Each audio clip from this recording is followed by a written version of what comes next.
aí, galera, tudo bem? Passando aqui para dar um alô, falar um pouquinho sobre a história de Melissa sobrevivente. Então, você que está aí do outro lado, que está acompanhando a história da Melissa, a Melissa nesse momento está passando por um momento bastante delicado, né? Tá bem de saúde, mas está delicada também.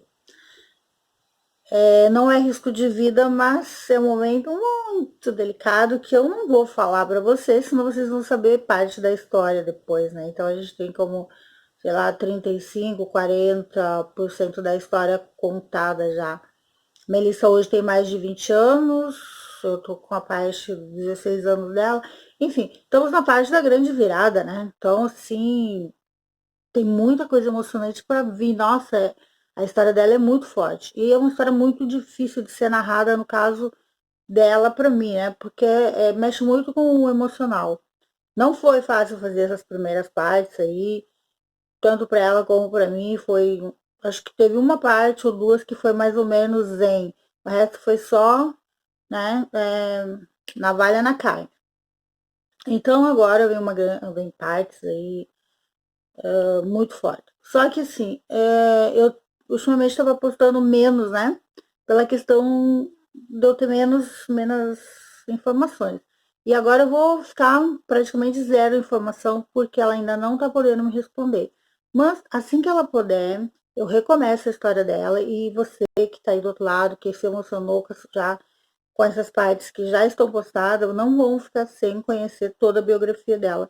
Realmente é uma biografia muito forte, que vale muito a pena continuar lendo, né? Porque agora vem mais coisas fortes com essa grande virada, assim, coisas, não sei se eu digo horríveis, mas são coisas muito, muito fortes. Mas tudo bem. Ela vai ficar bem logo em seguida, e logo em seguida eu trago o restante da biografia, talvez até em book, né? Não se sabe ainda. Então, para você, meu leitor, não ficar no vácuo, eu vou trazer um pouco de vídeo da história dela, que não é um pouquinho ainda, não é muito, mas que você vai ter mais ou menos um resumo aí. E vou trazer em seguida uma outra história, porque aí eu vou ficar com duas histórias. A da Melissa, que eu vou dar uma pausa, e uma nova que vai começar. Porque você, meu leitor, não pode ficar sem a leitura da vida como ela é. E eu sei que você que me segue, que tá aí desde que eu comecei, gosta do que eu escrevo, se emociona, comenta, enfim. Porque são histórias muito difíceis de ser contada. É muito difícil você tirar da pessoa toda aquela emoção, toda aquela parte negativa que ela viveu no passado. É muito difícil. Então, nesse momento, ela não está com um emocional bom para continuar, mas a gente vai continuar. E logo vem uma nova história aí, tá? A página não vai parar, porque você tá aí do outro lado e você merece toda a minha atenção e as histórias que ainda estão na fila. Tem muita gente na fila aí para contar o que já viveu e o que já superou para você, meu leitor. Um beijo da Loba, e agora eu vou deixar aí os videozinhos da Melissa. Obrigada pela paciência, pela compreensão. Até mais. Eu me chamo Melissa, tenho 22 anos e sou do norte do Brasil. E eu, quando eu era criança, eu fui vítima de maus tratos e logo em seguida de abuso sexual pelo meu padrasto. E eu gostaria que vocês que estão vendo esse vídeo, você que foi criança, que teve um passado triste como o meu, que isso sirva de exemplo para você. Não se cale. E eu queria que a justiça brasileira fosse mais severa em questão a isso, porque quando eu era criança eu não via justiça ali, eu não via nada disso, porque no estado que eu fui criada, abuso infantil era frequentemente. Isso aconteceu comigo também, é uma história minha, que eu presenciei quando eu era criança. Então, vamos juntos fazer uma corrente pro do bem contra os maus tratos infantil, contra a prostituição criança, porque no meu estado, crianças com 13, 12 anos já estão ali em ruas fazendo, se prostituindo. Por quê? Será que na casa delas elas encontram o amor da família? Será que na casa delas uma coisa não? Era igual na minha quando eu era criança. Meu pai, eu não morei muito com meu pai, mas o pouco que eu morei com meu pai foi os piores momentos da minha vida. Oi, meus queridos leitores, meus queridos ouvintes, pessoal do YouTube. Hoje eu estou trazendo uma história aqui, um fato bastante polêmico, mais um polêmico. Hoje eu vou entrevistar a Melissa, hoje já uma mulher, uma jovem mulher, mas um dia ela foi, quando muito pequena, foi vítima da violência sexual, foi vítima do seu próprio pai que quis matá-la, envenená-la, enfim, e vítima do padrasto. Então eu quero dar um oi, Melissa. Oi, tudo bem, Luma? Fique à vontade para contar a sua história, de onde você lembra. Tá bom. Queria agradecer por você estar querendo escrever minha história. E eu vou contar um pouquinho do que eu vivi quando eu era criança, tá bom? Eu lembro que quando eu morava com meu pai e a minha mãe, meu pai batia muito na minha mãe, espancava minha mãe diariamente. Aí a minha mãe resolveu fugir do meu pai. E nós somos filhos, somos 4 irmãos.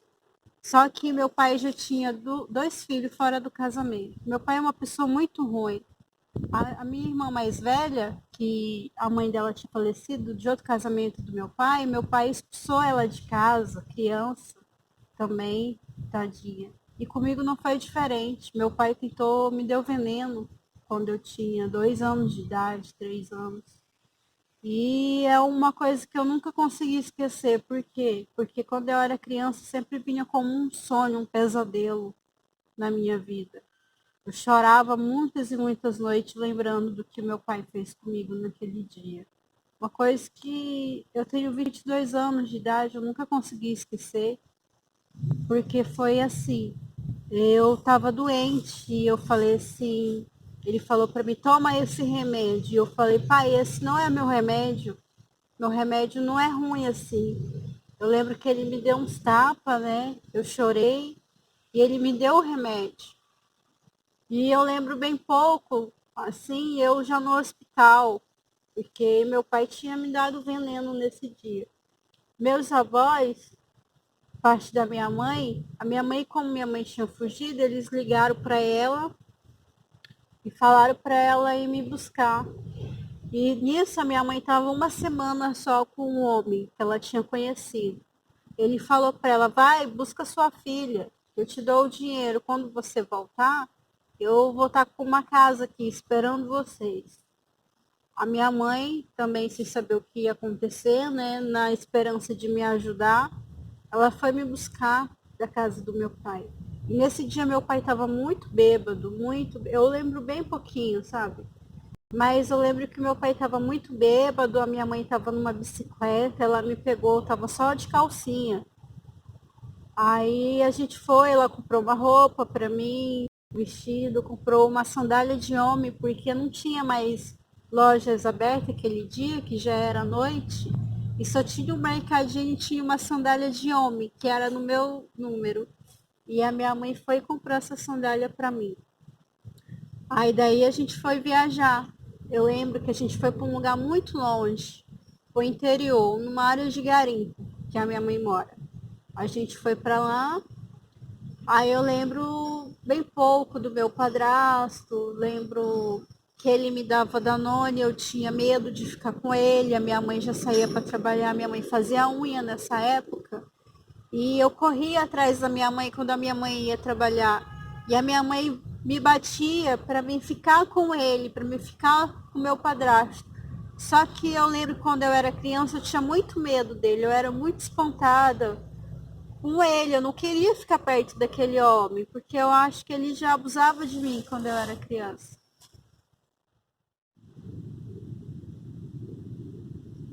Continuando, aí eu lembro que a minha mãe me deixava com com ele. Aí a minha mãe, passando os anos, a minha mãe arrumou um trabalho na escola. E eu já lembro desse trabalho, ele já abusava de mim. Ele tinha relação sexual comigo quando eu era muito criança, eu acho a partir dos 6, 7, 8 anos. Isso durou até os 11 anos, porque eu não deixava mais ele tocar no meu corpo. E eu lembro também, quando eu tinha uns 9, 8 anos, que eu comecei a sangrar. E eu fui para minha mãe, mãe, eu tô sangrando. Mostrei a minha calcinha para minha mãe, tinha sangue, a minha mãe não falou assim que não era nada, entendeu? Talvez eu poderia ter me machucado. Só que eu falei que eu não tinha me machucado aquele dia. Mas tinha sangue ali na minha calcinha que. Ai, Lobo, não consigo. E também ele me ameaçava com palavras, falava se eu falasse alguma coisa para minha mãe, eu ia ser obrigada a morar com meu pai. A minha mãe ia voltar com meu pai e eu tinha muito medo, porque meu pai era uma pessoa muito agressiva com a minha mãe, fora que meu pai tinha tentado me matar. Eu lembro com 10 anos eu tentei me matar, eu tentei me jogar da janela da minha casa, que a gente morava em casa altos e baixos, tentei me jogar uma vez lá de cima. Nesse dia eu estava na janela, a minha mãe chegou no quarto, ela viu aquela cena, ela me puxou para dentro, me bateu, perguntou se eu estava ficando doida, porque eu estava fazendo aquilo. Só que eu falei que eu não queria mais viver, sabe? Eu chorava muito. Eu acho que com 20 anos eu fui saber o que é dormir uma noite sossegada, porque durante os anos passados, até quando eu era muito criança, eu não conseguia dormir. Eu chorava muitas noites, sabe? Eu pedia muito para Deus mudar minha história, porque aquilo estava acontecendo. Eu lembro que eu orava muito, sabe? E eu lembro assim que eu sentia medo. Eu sentia muito medo de falar para minha mãe, da minha mãe não ficar do meu lado.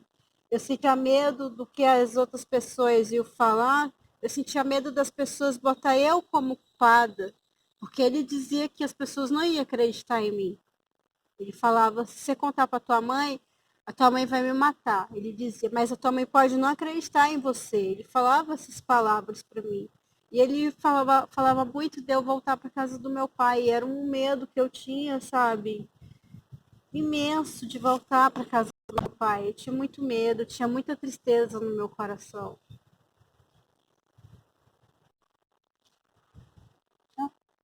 E eu me sentia, tipo assim, como os meus sonhos ali estavam todos sendo roubados. Por quê?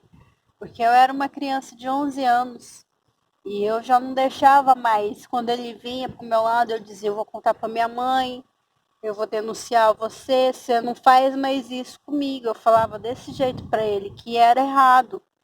E eu vivi muito feliz nesses anos que eu vivenciei nessa cidade. Uma cidade de garimpo, sem nenhum recurso policial, entendeu? Com as polícias lá que eu via, as polícias lá sendo corruptas também. E foi um sofrimento, assim, sabe, que não sei explicar, mas eu queria contar a minha história, que eu quero ajudar outras pessoas a passar o que eu ajudar, a não passar o que eu passei. Eu lembro também que com 12, 13 anos eu fugia muito da casa da minha mãe, porque eu não queria mais morar ali debaixo do teto daquele homem.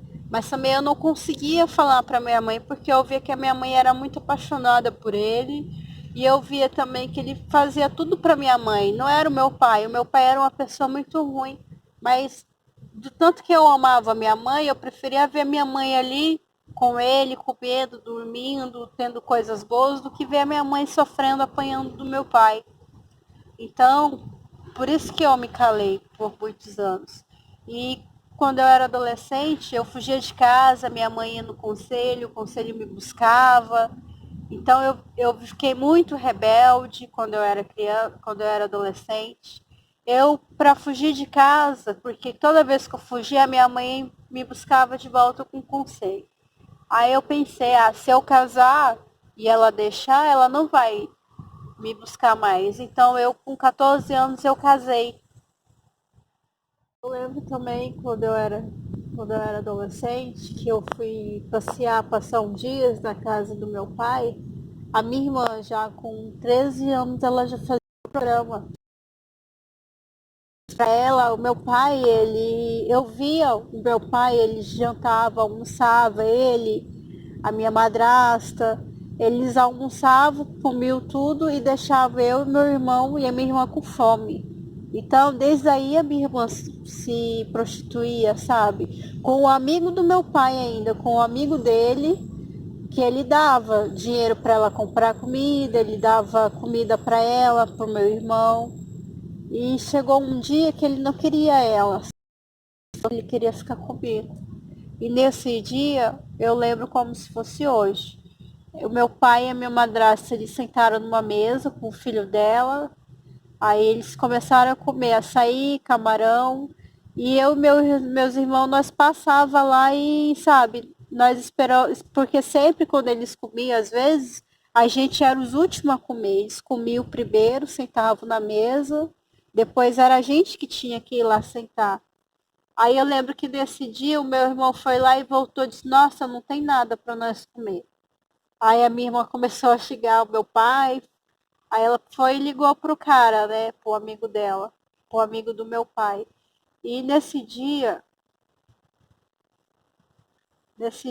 ele falou para ela que dava um dinheiro e comprava comida, mas só se fosse eu, ele não queria ela. E eu vi nesse dia Tu minha tinha irmã no quantos anos nessa telefone. época? Eu tinha 13. A primeira vez que eu vendi meu corpo, eu tinha 13 anos.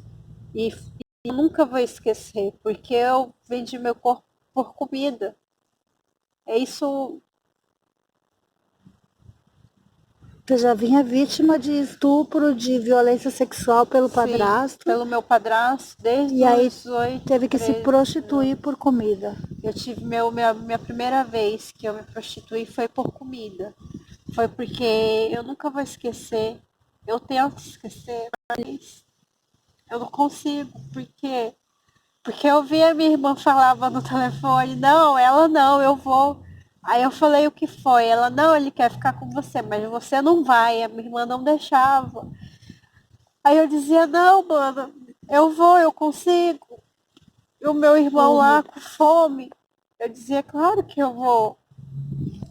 Brasil, quando vamos mudar essa realidade? Senhores governantes, quando vamos mudar essa realidade?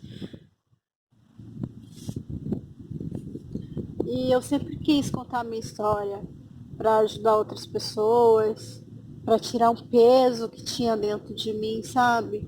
Uma coisa, um segredo que só eu guardava, que só eu tinha. Não achava uma pessoa confiável para falar, uma pessoa que pudesse me ouvir e não julgar por eu ter ficado calada, mas sim me apoiar, me dar a mão. Foi aí que eu entrei na página da Loba, comecei a ler, me interessei muito pela história Betina e eu a procurei. Falei que eu tenho uma história para te contar. E ela, de braços abertos, já me acolheu, já me ajudou, já falou, não, gostou muito quando eu comecei a contar a minha história, chorou junto comigo, me abraçou, me ajudou psicologicamente, porque eu não estava bem. Eu sofria muito, chorava, não tinha autoconfiança comigo e ela dizia, você não é mais criança, você é uma mulher linda, você é uma mulher maravilhosa, que agora você consegue. E com a sua história que eu vou escrever, você vai ajudar milhares de pessoas. Então, Brasil, vamos ajudar milhares de pessoas juntos, fazer essa corrente do bem com a Loba, com o projeto maravilhoso que ela tem. Porque eu nunca encontrei uma pessoa igual a ela, que sente com você, chore com você, te dê ali uma forma de carinho e fala, ó, você não tá sozinha. Se hoje você tá falando é porque Deus sabe a hora certa de agir. Com Então certeza. isso foi gratificante para mim, me E ajudou aí, bastante. nós Eu só vamos tenho a contar a tua história, agradecer. minha amiga, Muito e vai dar obrigada. tudo certo. Vamos ajudar Obrigada. muita gente lá do Vamos outro sim. lado, muitas mães que prestem atenção nos seus filhos, Sim, com né, certeza. Melissa? E vamos, que agora você já é uma mulher e Já, com você, certeza. Vamos espalhar mais amor, né, pelo Brasil, isso, porque o que está faltando hoje é o amor, é a pessoa ser solidária com a outra, de perguntar, você tá bem? Isso Então, aí. as pessoas não são assim hoje em dia. Hoje as pessoas não querem saber de você, não tá nem aí pra você, não tá nem aí pro seu sofrimento, não tá nem aí se você passou algo. As pessoas não querem saber disso. Hoje o julgamento vem Hoje as primeiro. pessoas só querem julgar, não querem ajudar. Então, gente, se você vê alguém que esteja triste, converse, pergunte, faça a pessoa sorrir, ajude o próximo. Vamos espalhar mais amor pelo esse Brasil. E é isso aí, então vamos encerrar por aqui. Espero que, se voltar a se encontrar, que você esteja